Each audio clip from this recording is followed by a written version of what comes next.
Un saludo a todos nuevamente. Continuamos con el módulo y la semana 3, hablando de las necesidades vulneradas y los esquemas maladaptativos en la infancia temprana, ¿no? Para poder un poco y seguir identificando y trabajando con los siguientes esquemas.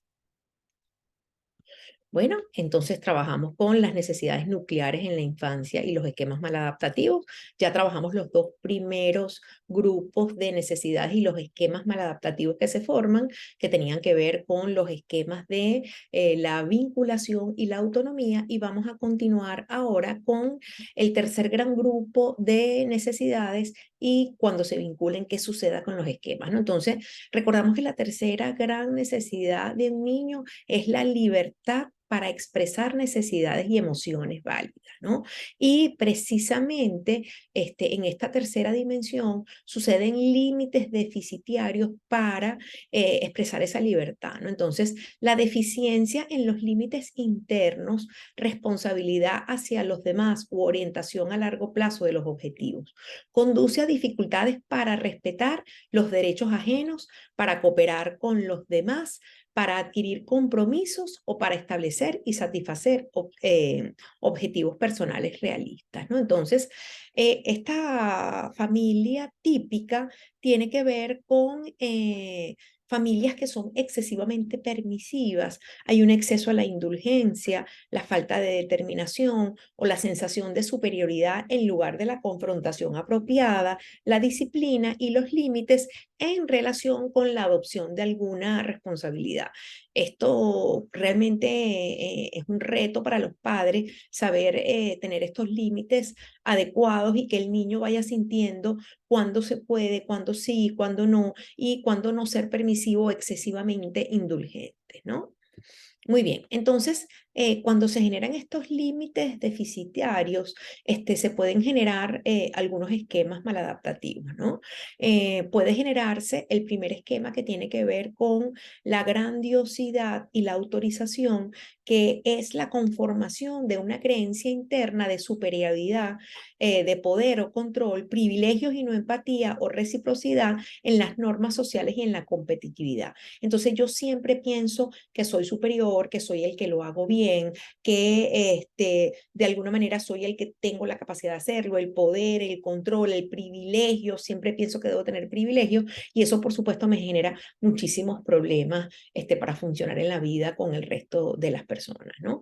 Después hay otro esquema que es el de insuficiencia, de autocontrol y autodisciplina, ¿no? Entonces, cuando tengo muchas dificultades para autocontrolarme en ciertas conductas o en expresar emociones o impulsos, y eso hace que entonces como que esa sea tan impulsivo en todas mis maneras de actuar, soy muy poco tolerante a la frustración y evita la incomodidad a expensas de su satisfacción, ¿no? Entonces yo siempre voy a actuar impulsivamente, descontroladamente, para no darme cuenta de que me tengo que detener en algún momento, que tengo que tener algún límite. Después tenemos los esquemas maladaptativos que se forman con la cuarta gran necesidad, que es la necesidad de espontaneidad y juego, ¿no? Entonces, en esta necesidad de espontaneidad y juego, pues, genero esta cuarta dimensión que está dirigida por las necesidades de los demás, ¿no? O sea, yo no puedo ser espontáneo, sino que hay un excesivo foco en los deseos, sentimientos y respuestas de los demás a costa de las propias necesidades, a fin de obtener amor y aprobación, mantener la propia sensación de unión con los demás o evitar las represalias. ¿En qué familia sucede típicamente esto, ¿no? Donde yo no puedo ser espontáneo, hacer, sino que tengo que estar siempre pendiente de qué es lo que los demás quieren de mí, ¿no? Entonces, la familia típica de origen se basa en la aceptación condicional. Los niños deben suprimir los aspectos importantes del sí mismo a fin de obtener el amor, la atención y la aprobación. Muchas de estas familias, las necesidades y deseos emocionales de los padres o la aceptación y el estatus social son más valorados que las necesidades necesidades y sentimientos únicos de cada niño. Entonces, hay que comportarte así, te debes comportarte así, te toca comportarte así, te debes quedar callado, te debes mantener de esta manera, debes ser supremamente educado, debes ir a la misa todos los domingos con los adultos y mantenerte callado, así sea un niño muy pequeño. Entonces tiene que ver con una necesidad de un adulto reflejado en un niño sin entender las dimensiones del desarrollo del niño y lo que el niño realmente es capaz de hacer y no. En esta vulneración de esta necesidad de espontaneidad juego, que entonces se le dirige toda la vida de los niños por las necesidades de los demás, está este esquema de subyugación. Yo aprendo a complacer, aprendo a subyugarme. Entonces hay que ceder en exceso a la coerción o al control ajeno, a aceptar a fin de evitar la ira, las represalias o el abandono, y hay una percepción de que los propios deseos, opiniones y sentimientos no son válidos o importantes para los demás. Entonces me siento hipersensible a sentirme atrapado, a no gustar, a no ser lo que el otro quiere ser.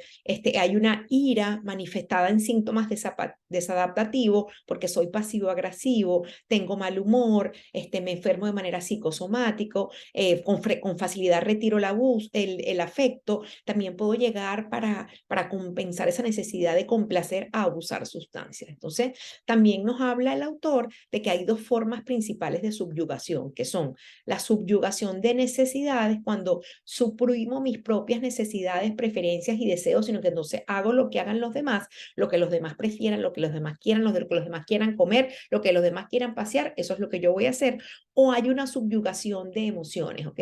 Yo nunca manifiesto si estoy triste, si estoy frustrado y particularmente si estoy enojado, si tengo ira, porque eso puede hacer que los demás me rechacen, ¿no? Entonces yo no tengo derecho a decir, a mí esto de verdad me molesta, yo con esto no estoy conforme, ¿no? Entonces, qué importante es en la vida poder manifestar cosas que realmente no nos gusten. Otros dos esquemas que se forman cuando no hay la posibilidad de cubrir esta necesidad de espontaneidad juego, sino que tengo que estar siempre digamos, subyugado o hartado por las necesidades de los demás, está entonces el esquema del autosacrificio. Exceso de atención por satisfacer voluntariamente las necesidades de los demás para prevenir que se perjudiquen, evitar la culpa de sentirse egoísta o mantener la conexión con otros. Las necesidades propias no son satisfechas, generan resentimiento hacia esos a quienes se atiende. Entonces empieza a existir el concepto de codependencia. Yo tengo que cuidarlo, yo tengo que hacer lo que él necesita, yo tengo que estar allí, yo tengo que ser útil para él, yo tengo que satisfacer sus necesidades y yo quedo totalmente autosacrificado sin poder atender a mis necesidades. Y el último esquema es el esquema de búsqueda de aprobación y reconocimiento, que es un exceso en la necesidad de querer ser aprobado para consolidar el sí mismo, el yo. Algunas veces incluye un énfasis excesivo en el estatus, la aprobación, la aceptación social, el dinero como logro para ser aceptado, admirado o atendido, ¿no? Sin que se deba fundamentalmente al poder o el control. Se derivan decisiones vitales a veces no auténticas. Estoy como buscando aprobación y reconocimiento y ser el bueno, ser el mejor, y no necesariamente eso es lo que yo quiero hacer, pero al sentirme aprobado, pues me siento entonces que pertenezco y que puedo ser querido por otros. Llega el último gran grupo de necesidades, que son las necesidades de límites realistas y autocontrol, que conforman entonces esta quinta dimensión, que entonces cuando yo no tengo límites realistas y autocontrol, entonces yo empiezo a desarrollar como esquema maladaptativo la sobrevigilancia, estar hipervigilante a todo o estar muy inhibido, ¿no? ¿Cómo me doy cuenta que yo he desarrollado sobrevigilancia e inhibición? Porque tengo un énfasis excesivo por suprimir los propios sentimientos, impulsos o alternativas espontáneas, o por satisfacer metas y expectativas internas rígidas sobre la actuación y la conducta ética, a menudo a expensas de la felicidad, la autoexpresión, la relajación, amistades próximas o la salud. Entonces, prevalece mucho todo lo que tiene que ver con el deber ser, o sea, yo debo hacer, y es una autoexigencia interna, ¿no? Entonces, es importante. ¿En qué familias tiende a generarse este esquema maladaptativo, ¿no? Que hacen los niños. Entonces, es una familia típica que de origen es muy severa, muy exigente y algunas veces incluso muy castigadora, muy punitiva. La ejecución, el deber, el perfeccionismo, el respeto a las normas, la ocultación de las emociones y la evitación de errores predomina sobre el placer, la alegría y la relajación. Generalmente hay una corriente subterránea en esas familias que no se dice pero que se sabe de muchísimo pesimismo y preocupación relativa a las cosas que se desharán si uno no logra permanecer vigilante y atento. Entonces, esta gente que no baja nunca la guardia, que está siempre agotada, porque siempre tiene que cumplir con algo, con el deber y con el deber ser.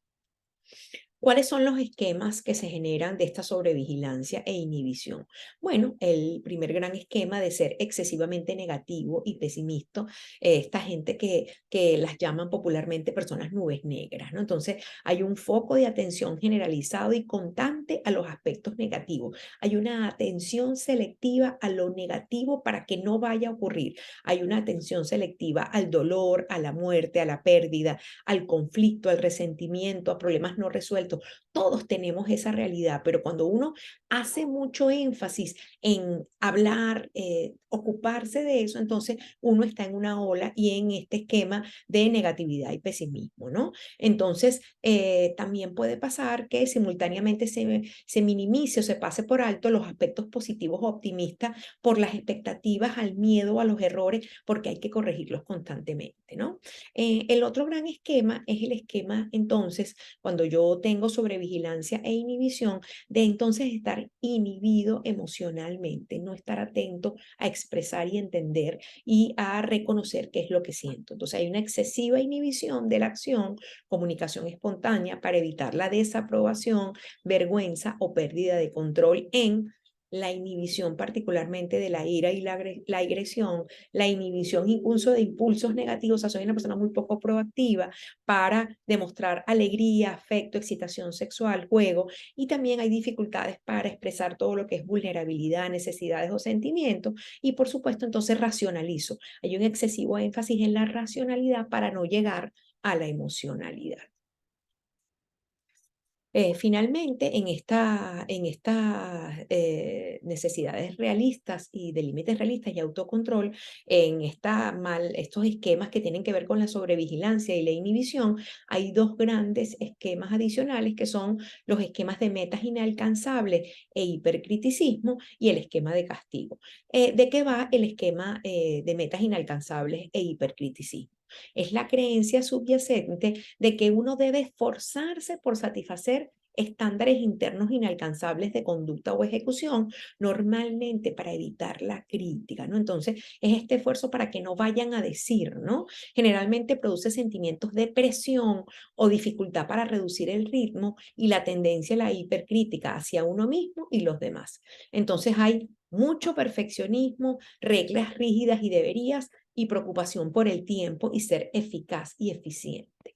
El último esquema entonces es el esquema del castigo, que es la creencia de que las personas deberían ser duramente castigadas por cometer errores. Conlleva la tendencia a estar furioso, a ser intolerante, a ser punitivo e impaciente con las personas, incluido uno mismo, que no satisfacen las propias expectativas o estándares, ¿no? Entonces, soy una persona que siempre ando buscando la posibilidad de castigar a otro porque algo no salió bien y soy intolerante totalmente a los errores, ¿no? Entonces, hay muchísima dificultad para ser empático, para perdonar o perdonarse y aceptar en general la imperfección humana que todos tienen y nosotros también tenemos.